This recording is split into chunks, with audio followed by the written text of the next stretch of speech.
Pensavo Pilaria.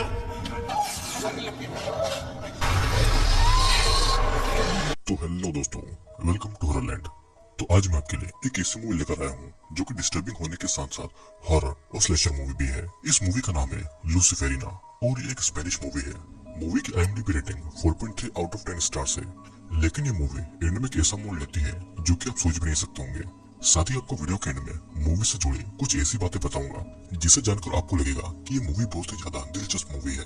तो अब आइए वीडियो आगे बढ़ते हैं। इस मूवी की शुरुआत में हम एक माँ की कोख में बन रहे एक बच्चे को देख पाते हैं।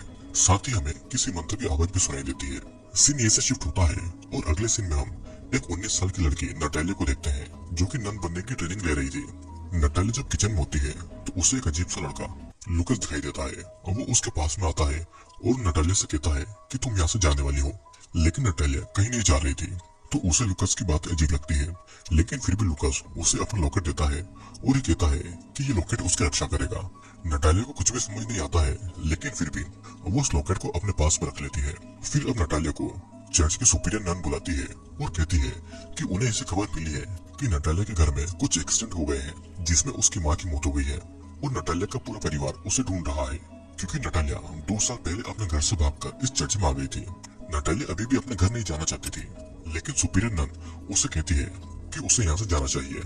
अब यहाँ पर नटालिया को एकदम से कुछ होता है और उसकी आंखें सफेद हो जाती है और नटालिया वहाँ पर मौजूद 2 ननों के पीछे एक सफेद सी रोशनी को भी देखती है।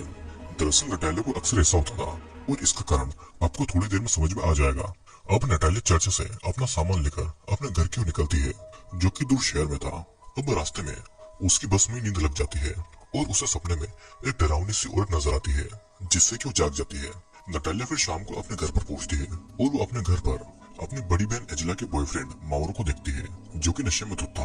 वो उसे बताता है कि उसकी बहन एंजेला उसकी माँ के फ्यूनरल के काम से गई है। नटालिया के पिता उस हादसे में बच गए थे लेकिन उनकी हालत बहुत ही ज्यादा खराब हो गई थी।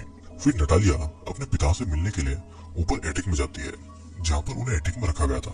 वहाँ पर एंजेला भी आ जाती है और नटालिया को बताती है कि उनकी माँ ने अपने हाथ को काट लिया था और जब उनके पिता उनकी माँ को बचाने गए तो उनकी माँ ने उनके पिता के ऊपर भी अटैक कर दिया जिसके बाद में उनकी हालत हो गई है। नटालिया वहाँ पर अपनी माँ के द्वारा बनाई गई पेंटिंग को देखती है जो कि बिल्कुल उसी शेप में थी जैसा कि उसने सपने में उस औरत को देखा था। एंजेला बताती है कि उनकी माँ और पिता के रिश्ते ठीक नहीं थे। वो हमेशा इस एटिक में ही रहा करती थी और उसकी माँ की मौत के बाद में उनके पिता भी शौक में चले गए थे। वो ना तो ठीक से बोल पाते थे और ना ही इस एटिक से बाहर आना चाहते थे। एंजेला अब अपने दोस्तों के साथ में इस घर से जाने वाली थी। वो नटालिया को कहती है कि वो ही अब उसके पिता का ध्यान रखे क्योंकि पिछले 2 सालों से वो उन्हें अकेला छोड़कर चली गई थी। तब नटालिया उसे बताती है कि उसे यहाँ रहना अच्छा नहीं लगता था क्योंकि कोई था जो कि उसे हर वक्त यहाँ पर दिखाई देता था। एंजेला भी इस बात को मानती है और कहती है कि उनकी माँ के साथ में जो हुआ वो पहले तो ठीक था लेकिन पिछले 2 महीनों से वो भी पजेस हो गई थी। और ये कहकर एंजेला वहाँ से चली जाती है। यहाँ पर अब नटालिया अपनी बाथरूम में नहा रही थी तभी उसे कुछ अजीब सा महसूस होता है और वो अपने होश आवाज को खो देती है और एक नन होने के बावजूद भी वो अपने प्राइवेट पार्ट को टच कर रही थी। तभी उसे किसी की आवाज सुनाई पड़ती है और वो अपने होश में आती है। उसे भी बाथरूम में बहुत सारे कीड़े दिखाई देते हैं और वो जल्दी से नहाकर बाहर आ जाती है। बाहर आने के बाद में नटालिया देखते कि नीचे एंजेला के दोस्त बैठकर शराब पी रहे थे और पार्टी कर रहे थे। नटालिया वहां से गुजरती है तो माउरो उसे सिगरेट ऑफर करता है। एंजेला माउरो को कहती है कि वो नटालिया को तंग न करे।